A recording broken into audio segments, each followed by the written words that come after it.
Warahmatullahi wabarakatuh. Waalaikumsalam warahmatullahi wabarakatuh. Alhamdulillahi rabbil alamin. Alhamdulillahi nahmaduhu wa nasta'inuhu wa nastaghfiruh. Wa na'udzu billahi min shururi anfusina wa min sayyiati a'malina. Man yahdihillahu fala mudilla lahu wa man yudlil fala hadiya lahu. أشهد أن لا إله إلا الله وحده لا شريك له وأشهد أن سيدنا محمدا عبده ورسوله لا نبي بعده اللهم صل وسلم على سيدنا محمد مفتاح باب رحمة الله عدد ما في علم الله صلاة وسلاما دائمين بدوام ملك الله وعلى آله وصحبه ومن والاه ولا حول ولا قوة إلا بالله سبحانك لا علم لنا إلا ما علمتنا إنك أنت العليم الحكيم رب اشرح لي صدري ويسر لي أمري واحلل عقدة من لساني يفقه قولي وقال الله تعالى في كتابه الكريم أعوذ بالله من الشيطان الرجيم بسم الله الرحمن الرحيم سبحان الذي أسرى بعبده ليلا من المسجد الحرام إلى المسجد الأقصى الذي باركنا حوله لنريه من آياتنا إنه هو السميع البصير صدق الله العظيم. Yang sama-sama kita hormati Bapak Lurah atau yang mewakili, kemudian Ketua Masjid Baitul Iman Bapak Syamsu Sugito. Benar ya? Aku tadi kesangka orang Jawa.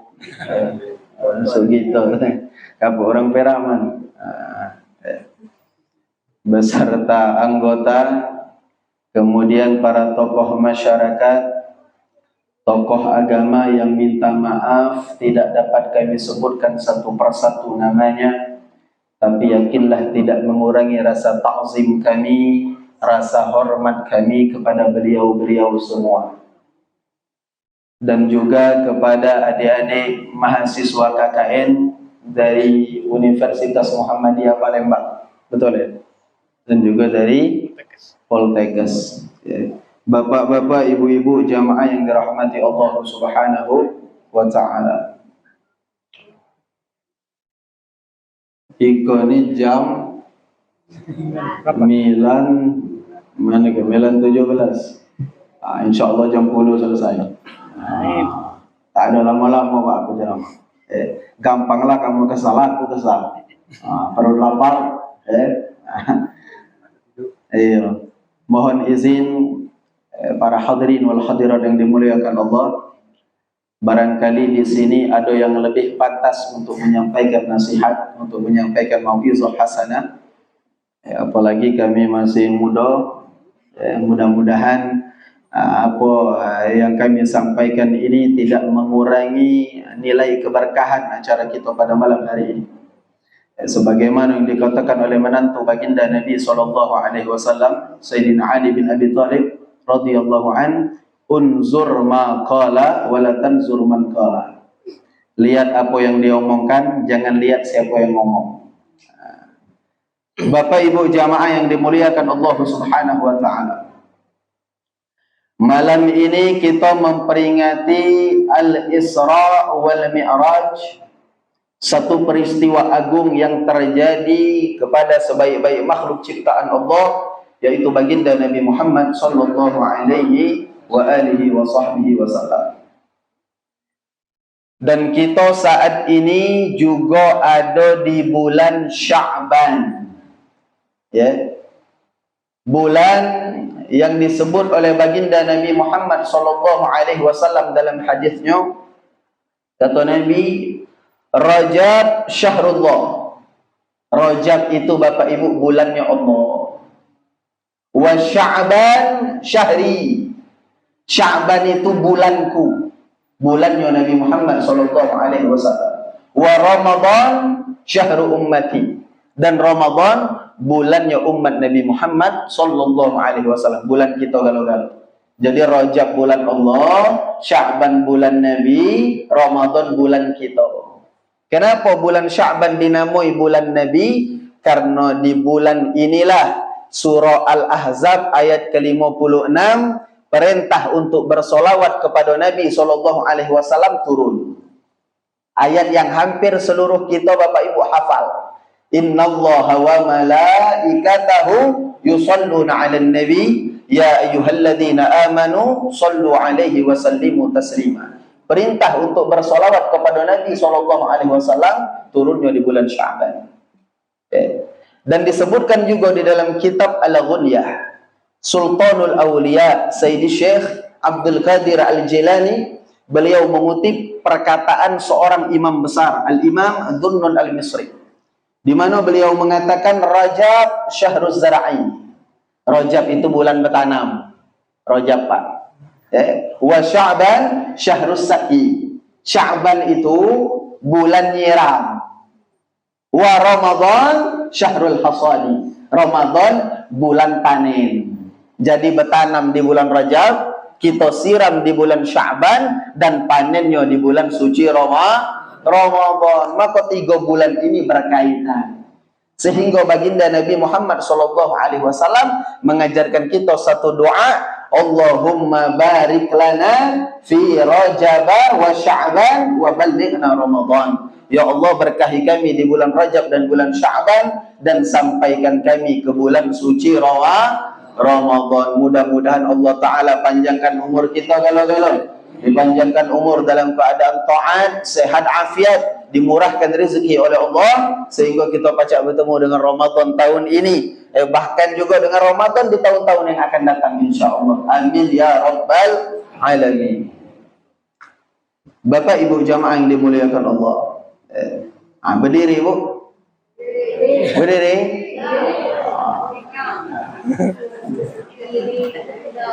Ya Allah.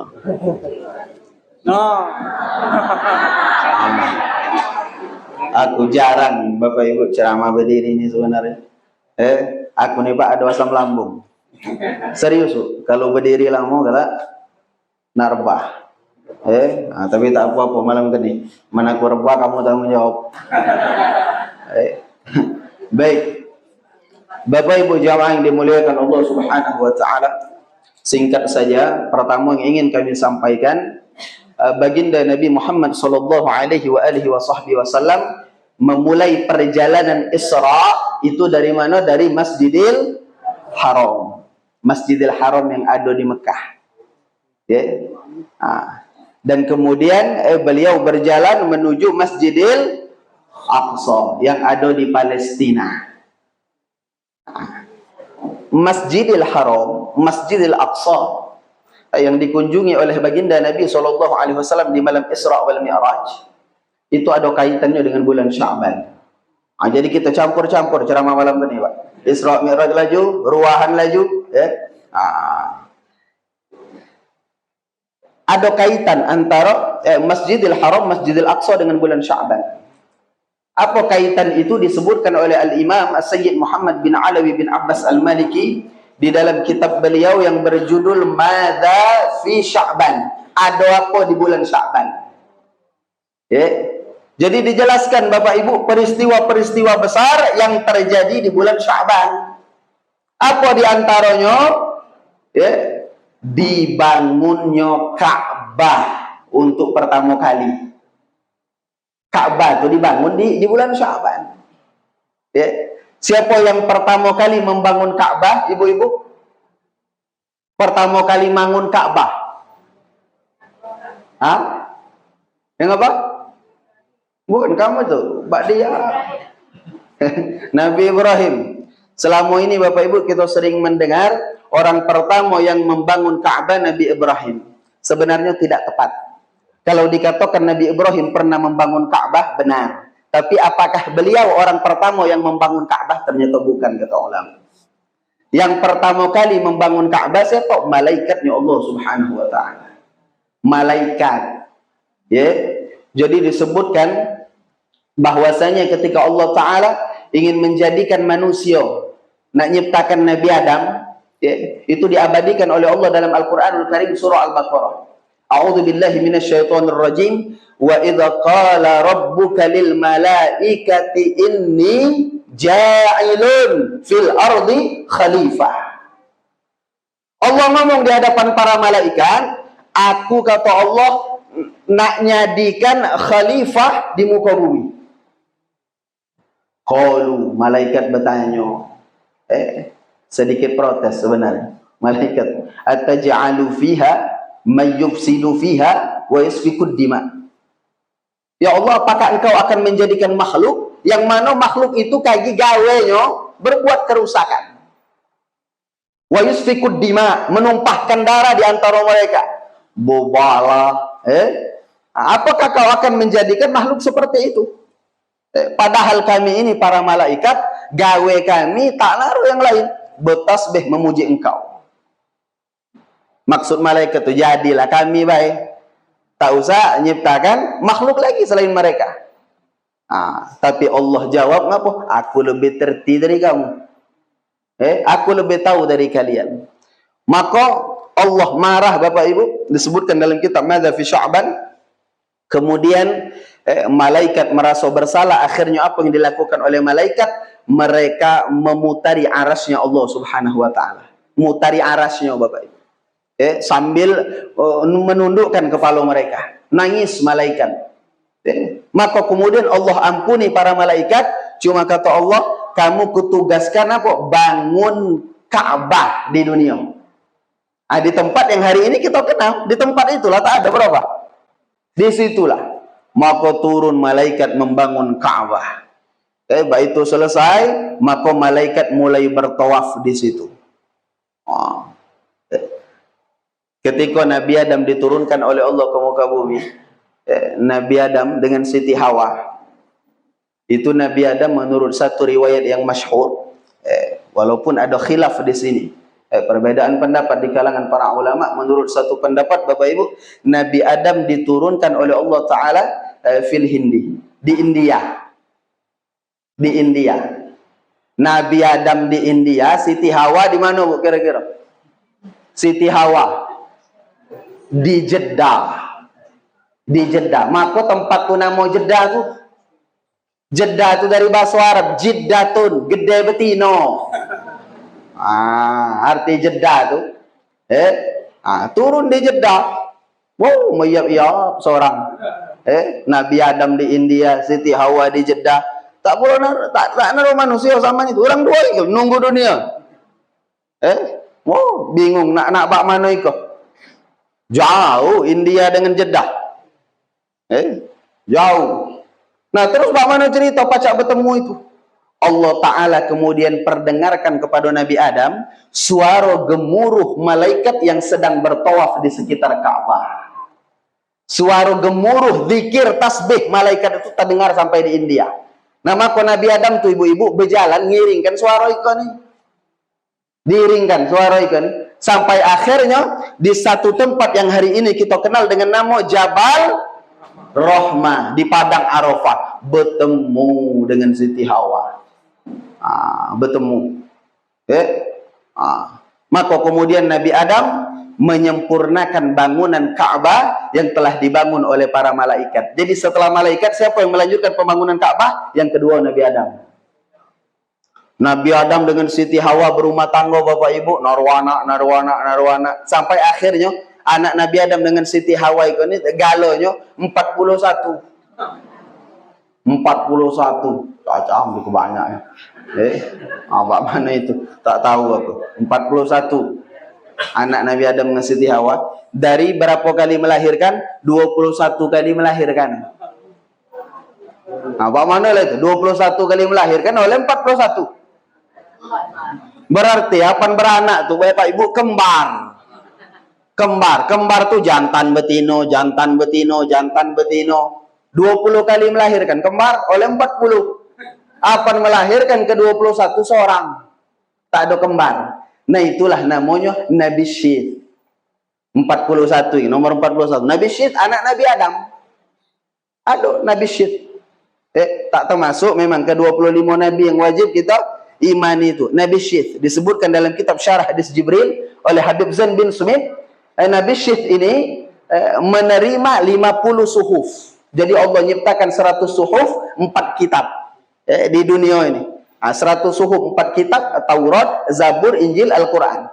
100 suhuf tadi Allah bagi kepada para nabi, termasuk Nabi Syith, anak Nabi Adam dapat 50 suhuf. Dilanjutkan oleh Nabi Syith pembangunan Ka'bah. Kemudian terus berlanjut sampai zaman Nabi Nuh. Zaman Nabi Nuh terjadi banjir besar. Banjir besar. Sedunia bu banjir tu. Bukan tembakan Nabi Nuh tu baik. Sedunia itu teko pairaman banjir zaman Nabi Nuh. Cuma saya tak tahu bak mana rupa peraman zaman itu. Zaman Nabi Nuh. Tapi banjir. Banjir tu sedunia. Nah, karena banjir di muka bumi, Ka'bah diangkat oleh Allah ke langit. Zaman Nabi Nuh. Terus berlanjut ke zaman Nabi Ibrahim. Nabi Ibrahim kemudian diperintahkan oleh Allah membangun ulang Ka'bah di tempat yang dulu pernah dibangun. Jadi Nabi Ibrahim itu ngulangi.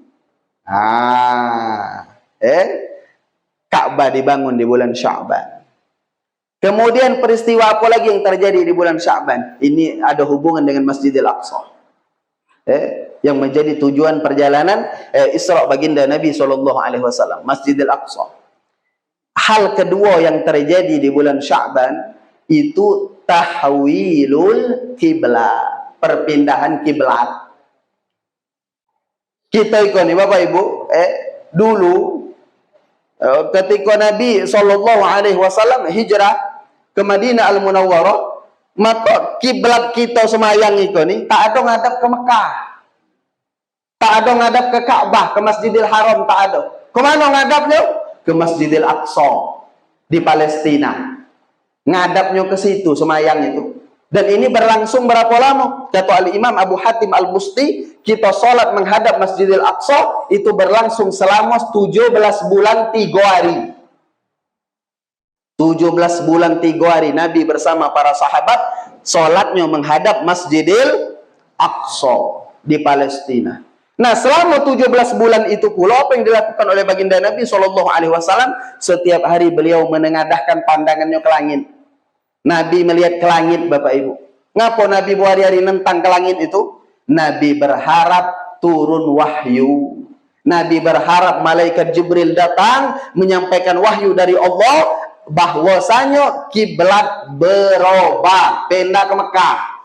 Nabi itu kepengen mayang tuh ngadap Ka'bah. Ngadap Ka'bah, tidak menghadap Masjidil Aqsa karena menyerupai orang Yahudi, kata Nabi. Nabi kepengennya ngadap Ka'bah. 17 bulan 3 hari Nabi nunggu sampai akhirnya kata Al-Imam An-Nawawi di tanggal 15 Sya'ban, hari Selasa, ketika Nabi SAW bersama para sahabat sedang melaksanakan sholat zuhur di perkampungan Bani Salimah. Mayang zuhur berapa rakaat, Bu? 4. Mayang serokaan, lanjut oleh 2 rakaat.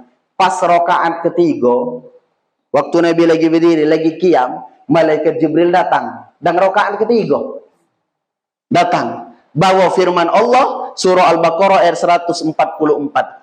Sungguh kata Allah, kami melihat engkau setiap hari menengadahkan pandanganmu ke arah langit. Diperhatikan oleh Allah. Maka kata Allah, falanuwalliyannaka qiblatan tardaha. Maka sekarang kami palingkan engkau ke arah yang engkau sukai. Fawalli wajhaka syatral Masjidil Haram. Maka hadapkan wajahmu ke arah Masjidil Haram. Dan mayang itu nih, kiblat berubah. Maka Nabi tak nunggu lama lagi, rakaat ketiga itu telah berbelok, berputar. Nabi berputar. Jarang di Baitul Iman itu imam berputar. Wow, bak mana itu? Bingung gitu. Nak bak mana itu imam itu? Sahabat tak banyak tanya, Bapak Ibu. Begitu melihat Nabi SAW berputar pulau. Lah sudah mayang baru diunjuk tahu Nabi bahwa tadi malaikat Jibril datang kepadaku menyampaikan wahyu bahwa mulai sekarang kiblat kita berubah, bukan lagi ke Masjidil Aqsa, ke Masjidil Haram. Berubah. Nah, tempat Nabi semayang itu kemudian dibangun masjid. Itulah namanya Masjid Kiblatain. Masjid dua kiblat ada di Madinah. Kalau kita sholat di Masjid Kiblatain itu Bapak Ibu, itu mihrab, tempat pengimaman, ngadap ke Masjidil Haram. Di atas selurusan dengan mihrab itu di bagian apa? Dinding itu ada tanda mihrab pertama sebelum pindah kiblat. Itu terlihat gitu. Masjid dua kiblat di Madinah. Maka dalam bait-bait qasidah yang sering kita lantunkan ada ucapan ya habibi ya Muhammad ya arusal khafiqaini ya muayyad ya mumajjad ya imam al-qiblataini ya imam al-qiblatain, wahai imam dua kiblat. Siapa? Baginda Nabi Muhammad sallallahu alaihi wa alihi wa sahbihi wasallam. Itu Masjidil Haram, Masjidil Aqsa. Mudah-mudahan Allah izinkan kita sholat di Masjidil Haram kalau-kalau. Insyaallah. Bapak Ibu yang dimuliakan Allah Ta'ala, singkat baik ingat waktu Nabi itu berkayau di malam itu, di malam Al-Isra wal Mi'raj. Kita sering mendengar dari penceramah, Nabi naik ke langit pertama bertemu Nabi Adam, naik ke langit kedua bertemu Nabi itu terus sampai ke langit ketujuh. Kita bahas sedikit di sini perihal naiknya Nabi ke langit pertama dan berjumpa dengan Nabi Adam alaihissalam. Nabi Adam itu Bapak Ibu yang dijumpai Nabi di langit pertama, uji Nabi tingginya 60 dhira. 60 dhira. 60 dhira itu kurang lebih 30 meter. Tingginya Nabi Adam itu. Tinggi. Kita kayak gila masuk surga, baik itu galau Bu, pecah Nabi Adam tuh tinggi, tak naruh lagi yang pendek. Apalah masuk surga, tingginya baik itu galau, pecah Nabi Adam. Cukup tinggi Nabi Adam. Jadi makin kebiko, makin parah nak kiamat manusia kan ngecit. Ada nih kan? Kayak apalah masuk surga, balik pula ke bentuk awal, bentuk Nabi Adam ketika dijadikan oleh Allah Subhanahu wa taala. Besar Nabi Adam. Cuma bukan Bu yang uji orang galak ada kereta Nabi Adam. Bagari gini cukup Nabi Adam berkereta. Kau tak kodak Nabi Adam nak berkereta. Banyak gawe lain. Buat-buatan orang baik. Jadi bukan itu kereta Nabi Adam. Nabi Adam banyak gawe lain. Dia nak meruai kereta. Baik. Bapak Ibu yang dimuliakan Allah Subhanahu wa taala, bertemu dengan Nabi Adam. Nah, Nabi Adam yang dijumpai oleh Nabi sallallahu alaihi wasallam ini di sekelilingnya banyak manusia. Banyak. Di sebelah kanannya ada sekelompok manusia, di sebelah kirinya ada sekelompok manusia. Nabi Adam muji Nabi, baik itu melihat ke arah kanan, dakika, tertawa, ladas, senang melihat ke kanan. Apa melihat ke kiri, baka, nangis. Melihat ke kanan tertawa, melihat ke kiri nangis. Heran Nabi SAW melihat keadaan Nabi Adam. Kemudian bertanya ke malaikat Jibril, ngapo Bapak Iko? Uji Nabi Adam, uji malaikat Jibril, itu manusia banyak, itu anak cucu Adam, manusia. Itu galau-galau. Yang sebelah kanan itu yang bakal masuk surga. Yang belah kiri itu terlewat ngambil sangu. Yang belah kiri romong terlewat. Bukan yang biko. Bukan yang biko, ikan yang Nabi Adam tuh. Diceritakan ikan. Yang belah kanan Nabi Adam, belah kiri Nabi Adam. Bukan sebelahku. No, kamu. Balak boleh hal aku. Tacak balik ke. Belah kiri Nabi Adam. Yang belah kanan tuh bakal masuk surga, yang sebelah kiri itu yang terlewat dari. Jadi Bapak Ibu, pelajaran yang ingin kami sampaikan dari pertemuan Nabi SAW dengan Nabi Adam ini, dan ini ada hubungannya kayak dengan kita ruahan. Disebutkan oleh baginda Nabi Muhammad SAW, dikutip oleh Al-Imam Abdullah Al-Haddad di dalam kitab beliau Sabilul Iddikar wal I'tibar. Di situ disebutkan Nabi SAW bersabda, tu'radul a'mal, diangkat amal manusia, dilaporkan amal kita galo-galo yaumal itsnain wal khamis 'ala Allah Ta'ala. Amal kita ini Bapak Ibu dilaporkan menghadap ke Allah, disetor itu hari Senin, hari Kemis. Maka hari Senin, hari Kemis sunnah puasa. Puasa Senin Kemis tuh. Selain hari Senin merupakan hari kelahiran Nabi Muhammad sallallahu alaihi wasallam. Jadi amalan ini ada berapa kali tahapnya dilaporkan, disetor. Ada yang nyetor mingguan. Ada yang kayak nyetor tahunan, malam nisfu Sya'ban.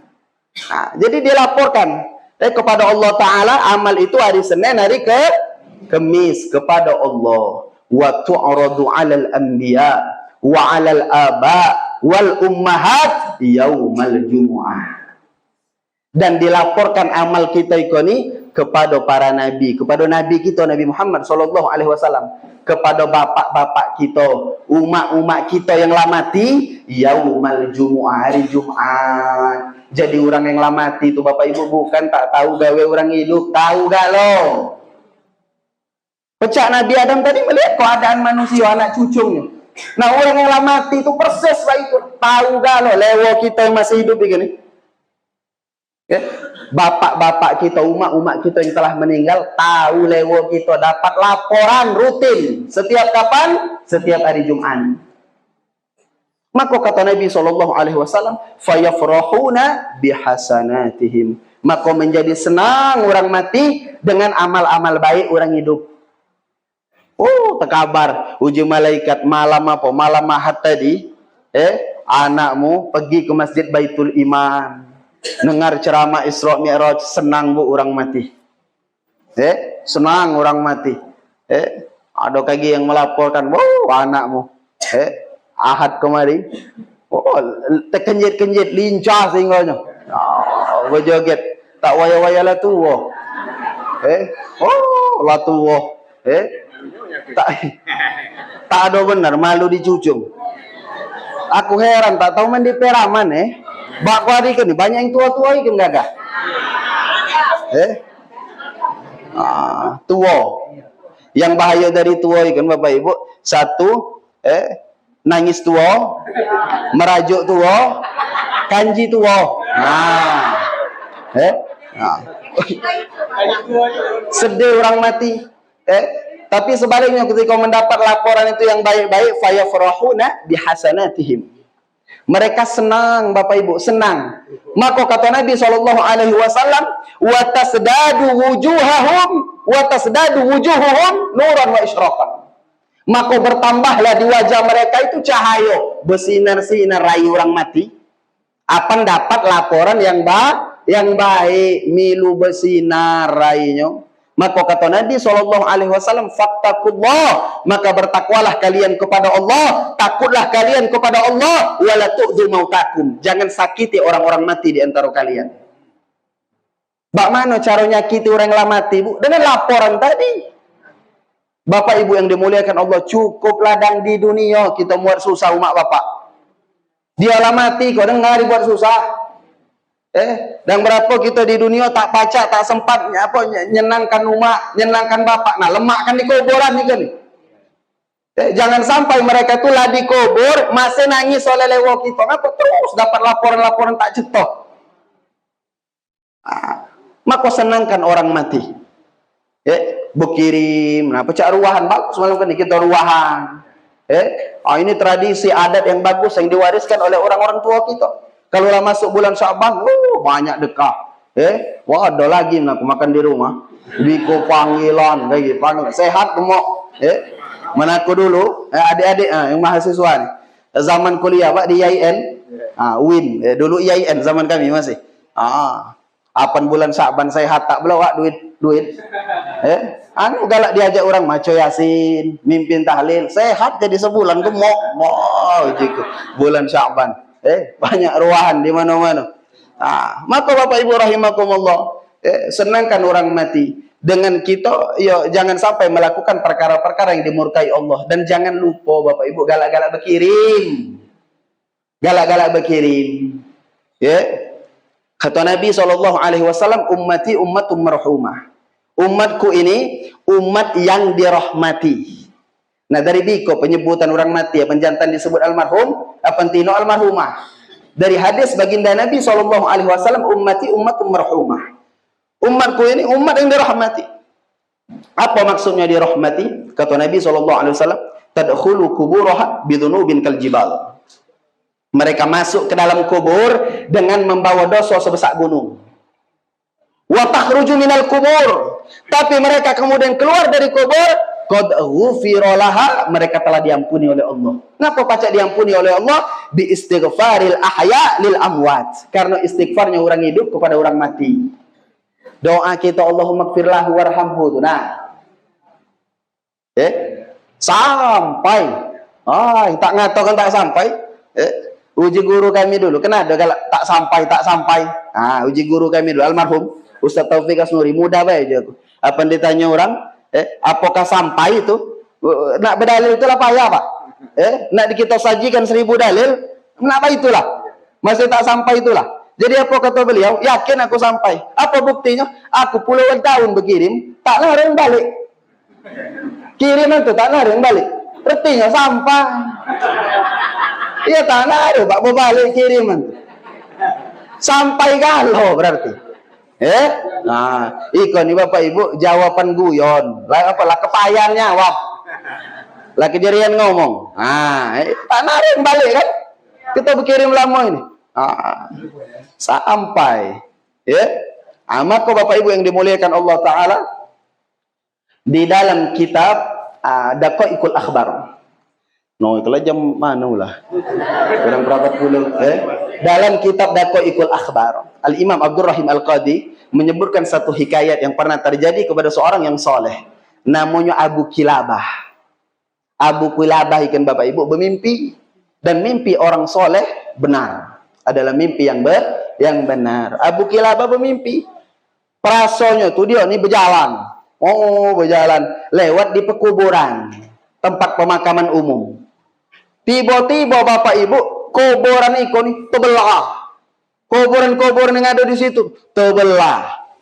Itu belah, keluarga lo isinya. Orang di dalam kubur keluar.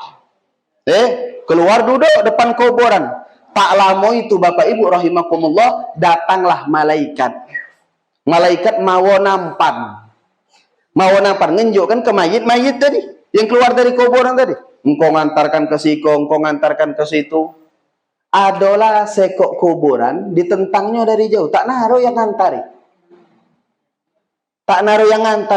Dia penasaran dari jauh Abu Kilabah. Maka kemudian diparainya. Apa nih parainya? Uji orang para rumah kami. Kenal. Wah uji kamu apa tak boleh. Orang oleh galau kamu tak mau? Tak boleh. Apa uji wak tadi dah? Aku ikut. Naruh anak banyak baik. Tak betul wah. Banyak baik. Naruh anak seorang tak nyadikan gawe. Baik nak waris baik cepat. Aku ikut banyak baik naruh anak. Tapi berdoakan aku tak ulah. Berkirim dengan aku tak ulah. Sedekah atas namaku tak ulah. Kalau yang lain-lain ini kan lemak ujinya. Aku ikan lah puluhan tahun lewat baik kan ujinya. Apa yang lain dapat, aku tak dapat. Sedih Bapak Ibu. Sedih. Maka kemudian Abu Kilabah terbangun dari tidurnya. Beliau terbangun. Baik itu terbangun, doa lagi nyiangkan hari. Malam itulah garinya. Malam itulah digarinya. Anak-anak orang tadi digarinya. Kamu ikut kurang ajar galau. Ngapa? Diceritakannya mimpinya tadi. Alhamdulillah Bapak Ibu ikut ketemu anak yang bangsa renang juga. Dia omongi itu tadi tompak sadar. Kena ada yang nak marah. Dia omongi ini kata peci yang bagus nih. Nak sadar dia. Nangis dia, ya Allah kami. Adoninya nuju aku ikut terutama jarang aku berkirim dengan bapak. Dia terima kasih dengan Abu Kilabah dan mulai saat itu dia bertaubat kepada Allah. Rajin dia dekah, berkirim Fatihah, doakan orang tuanya tadi. Maka tak lama setelah itu disebutkan dalam kitab tadi, Abu Kilabah bermimpi pula bertemu dengan Wak tadi. Pemandangannya sama Bapak Ibu. Perasaan dia tuh berjalan di kuburan, tiba-tiba kuburan terbelah, mayit-mayit tadi keluar, maka datang malaikat bawa nampan. Asa ditentangnya, dilihatnya, Wak tadi lah oleh Pak Gapanya pikir apa sih kau aja kau mau kasih. Lah oleh aku bakari. Bapak Ibu serius cak begelut aku ngomong kan. Ada niat nih kan. Nah, maka Bapak Ibu ejo kan orang yang mati itu ejo kan. Man dzakara dzukira. Siapa yang galak terkenang dia bakal dikenangkan. Wa man nasa nusia. Barang siapa galak lupa dia bakal dilupakan. Dia nak melihat kita lah mati kayak gimana mana orang galak dah berkirim lihat keadaan kita bak hari. Galak dah berkirim ke orang mati. Mentak galak berkirim dengar. Lokak saro di kuburan. Tapi kalau kita rajin akan orang mati, insyaallah baiklah kayak keadaan kita malah mati. Albirru salaf kata Imam Haddad. Kebaikan itu Bapak Ibu tabungan hutang. Jadi bak kita pergi tahlilan, pergi takziah itu tuh apa kira-kira ngutangi. Kaki siapa yang bayarnya? Allah Subhanahu wa ta'ala. Jadi kan momentum bulan Sya'ban ini kita ruahan malam kini sebagai momentum bagi kita agar galak terkenang di orang mati. Nah, termasuk Bapak Ibu rahimakumullah, wa kullul Quran nafi'un mubarak. Seluruh ayat di dalam Al-Quran, surah di dalam Al-Quran nafi' bermanfaat, mubarak, berkah. Tapi wa min anfa' ma yuhda lil mauta minal Qur'anil azim, termasuk kata ulama yang paling bermanfaat, yang paling bagus untuk dihadiahkan kepada orang mati. Orang mati senang kalau dapat hadiah ini. Ihda asyarata min suratil ikhlasil mu'azzamah. Dengan dibacakan 11 kali suratul ikhlas, kuluhu. Itu sebutkan dalam kitab Sabilul Idhikar. Termasuk hadiah yang disenangi orang mati itu Bapak Ibu, dibacakan kuluhu 11 kali. Dibacakan kuluhu 11 kali. Maka mulai sekarang payuh kita terkenang di orang mati. Doakan mereka. Terakhir yang ingin kami sampaikan. Jadilah assalamualaikum. Ini hikmah terbesar dari oleh-oleh baginda Nabi SAW di malam Al-Isra wal Mi'raj. Kita lah tahu galau ini. Lajak dari kecil dengar cerita Isra Mi'raj. Nabi dapat perintah apa Bapak Ibu? Salat 5 waktu. Salat 5 waktu. Nah, kami ingin bahas perihal salat ini. Betapa Bapak Ibu orang yang tak semayang itu hina di sisi Allah, hina sehina-hinanya. Kami teringat dulu ketika belajar kitab Safinatun Najah. Ini kitab fikih, Pak. Kitab fikih kecil, tipis, standar, fikih standar dalam madhab al-Imam Syafi'i. Ketika belajar kitab Safinatun Najah sampai kepada bab tayammum. Tayammum itu apa Ibu-ibu? Tayammum. Bersuci dengan debu. Sebagai pengganti wudhu. Kalau tak narwai, tayammum kita. Nah, disebutkan di dalam kitab oleh para fuqaha, hal yang memperbolehkan kita untuk tayammum itu diantaranya adalah faqdul ma', ketiadaan air. Tak narwai. Tak narwai di siko Bapak Ibu dalam dua pengertian. Pacak secara hissi, pacak secara syar'i. Secara hissi itu secara nyata. Maksudnya air itu memang tak naronian wujudnya. Tak naronian. Bisa jadi kering, kemarau. Tak naruh air itu. Nyata tak naruhnya. Nah, itu tak naruh secara hissi. Nah, ada yang tak naruh air secara syar'i. Apa maksudnya tak naruh air secara syar'i? Air itu sebenarnya ada. Tapi secara syariat dihukumi pecah tak naruh. Dalam kondisi bagaimana? Contoh. Aku nak berwudu. Air dikit Bapak Ibu, terbatas. Cukup bakal aku wudu itulah. Tapi di sampingku ada makhluk Allah yang kehausan. Yang kalau dia tak dinjuk minum pacak mati. Maka dalam kondisi demikian Bapak Ibu yang dimuliakan Allah, haram kita pakai air tadi untuk berwudu. Kita bagaimana? Wajib tayammum. Air tadi bagaimana? Tunjukkan di makhluk Allah yang kehausan. Karena apa? Menyelamatkan nyawa satu makhluk Allah jauh lebih penting dalam syariat. Nah, jadi adanya air saat itu dihukumi seolah-olah tidak ada. Ini tak narwai secara syar'i maksudnya. Nah, Tapi aturan tadi Bapak Ibu, aturan ngenju air tadi ke makhluk Allah yang kausan tak berlaku bagi 6 makhluk Allah. Ada istitsna, ada pengecualian di sini. Ada 6 makhluk Allah, yang makhluk Allah ini yang namanya ghairu muhtaram, tidak dihormati oleh syariat.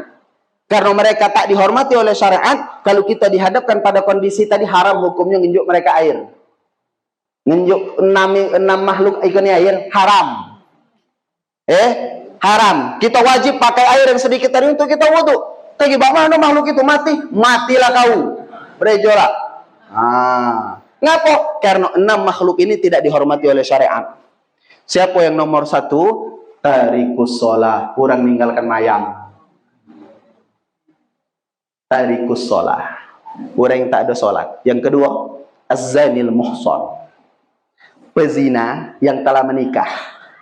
Orang berzina itu Bapak Ibu ada 2 dalam fikih. Ada muhsan, ada ghairu muhsan. Yang muhsan itu yang lah kawin. Ghairu muhsan belum kawin, belum naruh pasangan yang sah. Nah, yang masuk ke dalam 6 kelompok ini yang mana? Yang muhsan, yang lah kawin. Bukan berarti jika kamu kaki, oh belum kawin, tak apa-apa berarti berzina. Oh, dosa besar.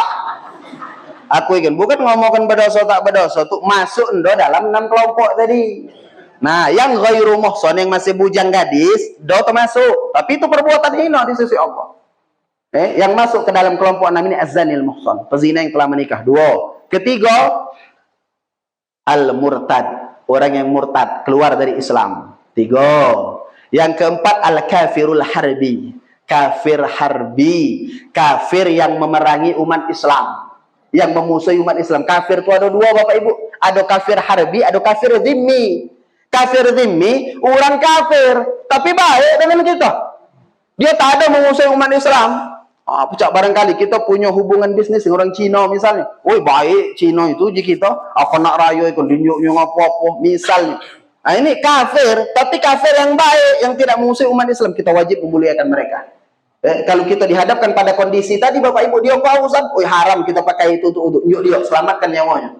Itu kafir zimmi yang tidak memusuhi umat Islam. Yang masuk ke dalam kelompok 6 ini kafir harbi, kafir yang merangi umat Islam. Nah, pecah Israel. Orang Israel. Nah, itu kafir yang memusuhi umat Islam. Itu hina di sisi Allah. 4. Yang kelima, apa? Al-kalbul akur, anjing yang liar. Anjing gila. Perhatikan, di sini ada kalimat al-akur, anjing liar. Artinya tak seluruh anjing masuk. Ada anjing itu yang bermanfaat untuk kita manusia. Pacak dibuat nunggu rumah, pacak dibuat nunggu kebun. Nah, anjing-anjing yang model itu tak termasuk. Yang masuk dalam kelompok 6 ini al-kalbul akur, anjing liar, gila, nak ngigiti orang aja. Itu tak dihormati oleh syariat yang model ini. Al-kalbul akur. Yang terakhir Bapak Ibu, al-khinzir, babi. Nah, man babi galau babi tak naruh babi baik. Juga kamu. Babi bapak mana tas galau babi. Menanjing terindah kalau anjing. Nah, apa poin inti yang ingin kami sampaikan? Kita ambil Bapak Ibu nomor 1 dengan 5 baik, kita bandingkan. Nomor 1 tadi tarikus sholat, orang meninggalkan sholat. Yang kelima al-kalbul akur, anjing gila. Nah, perhatikan. Ternyata kita perhatikan ini dalam pandangan syariat, mulialah anjing dari orang tak mayang. Iya kan? Kita kalau bertemu anjing yang tak liar, aus, haram, makai air tadi nak wudu, tunjukkan ku anjing tadi. Bahkan dalam riwayat, di dalam kitab Riyadhus Shalihin misalnya, kita temukan, minta maaf Bapak Ibu, perempuan nakal, betina nakal, masuk surga, gara-gara apa? Nunjuk minum air, apa nunjuk anjing minum. Masuk surga. Nah, bandingkan orang tak mayang tadi. Orang tak mayang dibandingkan dengan anjing yang tak ada gila. Dalam syariat, mulialah anjing yang tak gila. Patok kena berpikir. Jadi bereja-reja balik gini. Masih gak ninggalkan mayang. Kalau mati ngantuk. Hina Bapak Ibu yang dimuliakan Allah. Orang tak mayang tuh hina di sisi syariat. Maka jangan tekio, jangan terjebak dengan ungkapan kita biasa sehari-hari sering ada orang ngomong, bo kapuknya Ya pairaman kapuknya juga. Iya, sama Pak kita kan. Aku kalau lain. Ternyata uji orang baguslah si anu itu lagi dari si anu itu. Si anu itu bulak tak mayang tuh baiklah. Daripada si B tadi, awak galak mayang tapi terlewat. Galak dah kita dengar omongan baik itu. Bapak Ibu hati-hati dengan ucapan seperti ini. Ini nyesatkan. Muyangkan gini. Ngapa? Kalau dikatakan ada orang yang semayang perilakunya belum baik, betul. Banyak. Ada orang yang galak mayang tapi lewonya belum baik. Banyak. Apa penyebabnya? Ya banyak faktor. Bisa jadi dia galak makan makanan yang haram, atau rukun syaratnya tak terpenuhi. Banyak faktor. Tapi kalau dikatakan ada orang baik tapi tak mayang, pemohong. Tak naruh orang baik tak mayang. Tak mayang itu tak baik. Belano tak baik. Kita menganggap dia baik itu dan tekiyuk benar. Dan tekiyuk tak naruh. Bahkan ini puncak maksiat kepada Allah kata ulama.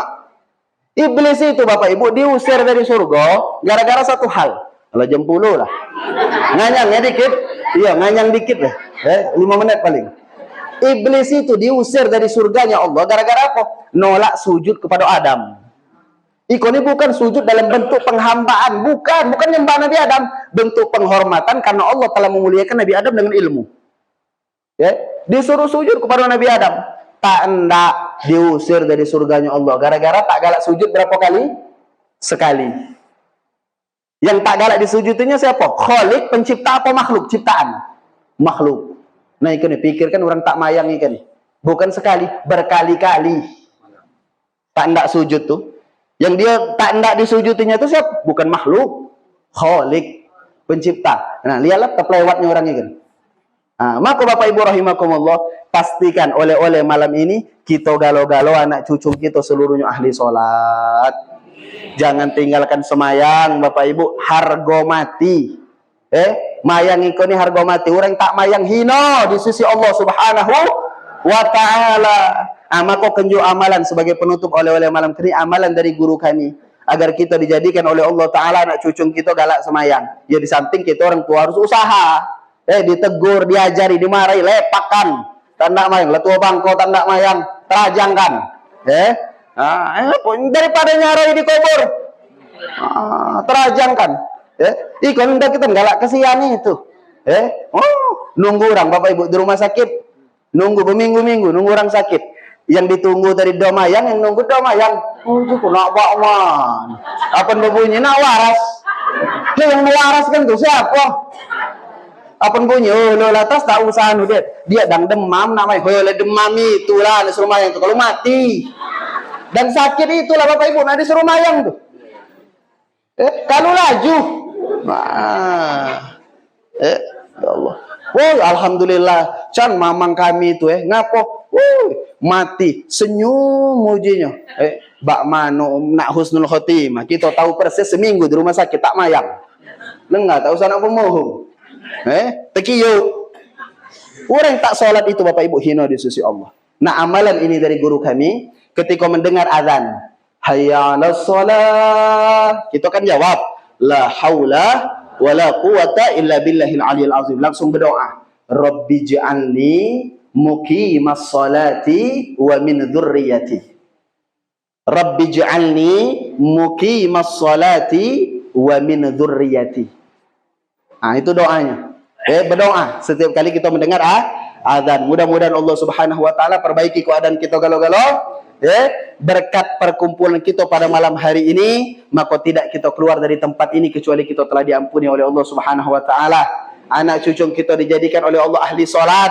Yang punya penyakit malam ini disembuhkan penyakitnya oleh Allah. Yang punya hutang-hutangnya dilunaskan oleh Allah. Yang punya hajat dunia akhirat dikabulkan oleh Allah Subhanahu wa taala. Dimudahkan segala urusan. Yang belum dapat jodoh diberikan jodoh oleh Allah Subhanahu wa taala. Yang belum dapat anak diberikan anak keturunan yang soleh dan soleha. Kabul segala hajat berkat Nabi Muhammad sallallahu alaihi wasallam. Amin ya rabbal alamin. Sekian, terima kasih, minta maaf kalau kelamuan. Billahi taufik wal hidayah. Wassalamualaikum warahmatullahi wabarakatuh. Doa, Pak. Doa.